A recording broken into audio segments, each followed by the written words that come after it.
The Nigerian Senate on Wednesday, that's today, appealed to the UK government to consider clemency for the former Deputy Senate President Ekweremadu, who is awaiting sentencing on organ harvest charges. The decision was taken at the plenary followed a motion sponsored by Senator Chukwuka Otazi, representing Enugu North Senatorial District. Otazi drew the attention of lawmakers to the travel of their former colleague, who is being tried for alleged organ trafficking, for which he has been convicted alongside his wife and a medical doctor. The lawmaker said Ekweremadu and other defendants have been convicted with their sentencing slated for the 5th of May. All right. He explained that being a deputy Senate president for 12 years and the Speaker of ECOWAS Parliament, he has contributed hugely to the growth of democracy in Africa and beyond and should be considered for clemency. I want the Senate to plead with the United Kingdom government to have mercy and consider clemency for Senator Ekweremadu in sentencing by the trial court. The Senate President, the President of the Senate, Dr. Ahmad Ibrahim Lawan, in his reaction, ruled out any deliberation moved by the Ekweremadu to infract on UK laws and pleaded for mercy. He said, Ekweremadu has contributed immensely to the development of parliament in Nigeria and has never been found wanting. He will therefore call on the United Kingdom to tamper justice with mercy. They should consider clemency in sentencing of Ekweremadu. Ekweremadu is a very patriotic citizen of Nigeria who believes in the country and has done all he could for the development of the country. He was a 3-time Deputy Senate President and the Speaker of the ECOWAS Parliament. This is where diplomacy should come in to consider clemency for Ekweremadu.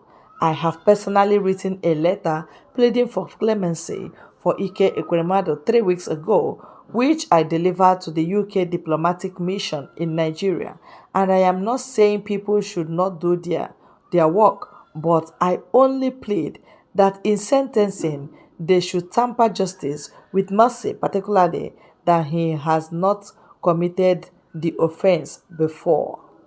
If Ekweremadu had known it was an offense, he wouldn't have committed it because he is highly patriotic person.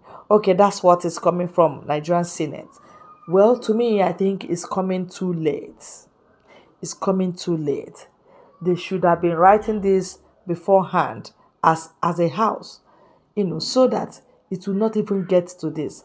Well, UK want to teach you lesson that you guys, all of us put together, have been so foolish, allowing them to control us. They are the ones placing Fulani ahead of everyone, making them to have edge, whereas they don't know what it means to develop a particular country or any region. If not, there would have been good hospitals. There would have been good schools. There would have been good roads. There would have been electricity. There would have been everything that is making Britain big today, because the money they're even using to take care of themselves and, beautify their country, half of it, if not 70% of it, is coming from Africa. It's coming from Nigeria, especially Nigeria, because of oil that they clench their hands on as if it's their own. Shamelessly, they're clenching their hand on the oil. Even in the judiciary, they make everything not to count. And yet, we are not seeing them as the culprit as to why our country is this way. Truth be told, Britain that is teaching Ekweremadu sense today. If Nigeria had been so strict as a country against Britain, the Nigerian government will not be this way. Yes. Could you imagine that the just concluded election, that British High Commissioner, that Catriona Long, that woman, that her face is like, oh, let me not even say. She said, oh, that election was credible, that there was no much problems. But later, when she heard that other countries, other dignitaries are condemning that election in full force, she now said, we are having setback in our democracy, in our INEC. So she thinks everybody will continue to play the fool. No, people, even the youths, have been educated, sensitized about your involvement and your wickedness in Nigerian government. So Britain should know that it's not business as usual. Now that they are pleading with them, and if they say no, Nigeria should block Britain and get that freedom by force, so that that oil they are coming here, all those their diplomatic, moves for Nigeria, block it up. They are of no use to Nigeria if they refuse to sign for Ekweremadu and consider clemency like you have been pleading. All right? Obasanjo wrote them the other time. Yet, they want to sentence him. They want to sentence him. Yes. They say it should be on 5th. That's maybe tomorrow or next. Yeah, next tomorrow. So that is why the Senate is pleading that they should tamper justice with mercy. They should tamper justice. He's just fighting like a wounded lion. The daughter needed to be transplanted. All right? But he didn't do it in the right way. He did not just do it in the right way. Everybody condemned his action. Yes. And that is where they should know and tamper justice with mercy. That is one of the lessons the Southeast governors should learn. Every time they are running to abroad for medical treatment or medical attention, they refuse to build hospitals at home. They refuse to equip anything at home. All the money, both state and federal allocation given to them, they are siphoning the money, buying properties abroad, buying everywhere. If they mention to you how many properties this Ekweremadu had, you'll be wondering, what is his work?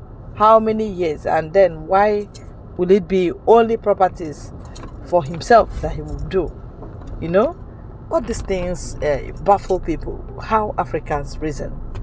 So greedy, so selfish, always everly self-centered, not thinking about others. Now he's suffering for his family alone. But Mazi Nnamdi Kanu is suffering for the rest of us. The rest of Igbo region.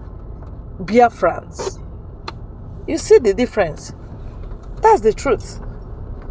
And court of Nigeria set Mazi Nnamdi Kanu free. But court in UK hold this one tight. And they want to sentence him. Had it been Mazi Nnamdi Kanu is faulty in any way, the rate of sentencing and how fast they would have done it, you marvel. But because his hands are clean, he's not guilty of any kind of thing. So that's the difference. Thank you for your time on this very channel once more. God bless you.